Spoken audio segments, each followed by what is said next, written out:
فیض live Rashid صاحب کیا کر رہے ہیں، ذرا وہ بھی سن لیتے ہیں کہ انہوں نے کیا کہا ہے لانگ مارچ کے حوالے سے، وہ کیا حصہ ڈال رہے ہیں۔ پاکستان تحریک انصاف کا حقیقی آزادی مارچ اس وقت فیروزپور روڈ مزنگ پر پہنچ چکا ہے اور لاہوریوں نے اپنا فیصلہ دے دیا ہے کہ حقیقی آزادی مارچ حاصل کیے بغیر وہ یہاں سے نہیں جائیں گے۔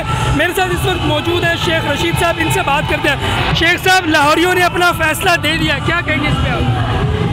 انشاءاللہ پاکستان کا بھی فیصلہ آ جائے گا راول پنڈی اسلام آباد میں، صرف 8-10 دن انتظار کریں، نومبر فیصلہ کن ہوگا۔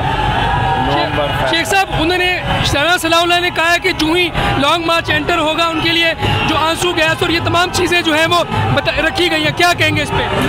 اسلام آباد اس کے باپ کا نہیں ہے، ہمیں پہنچنے دو، پھر اس کو بتائیں گے کہ وہ اجرتی قاتل ہے اور عوام کی طاقت کے آگے اللہ کے فضل سے کوئی چیز کھڑی نہیں ہو سکتی۔ اچھا، بالکل آپ نے سنا شیخ رشید صاحب کا کہنا تھا کہ عوام کی طاقت کے آگے کوئی بھی شخص، آگے گورنمنٹ ہو، اسلام آباد امپورٹڈ حکومت ہو، کوئی بھی عوام کی طاقت کے آگے کچھ بھی نہیں ہے۔ جی، ویلکم بیک۔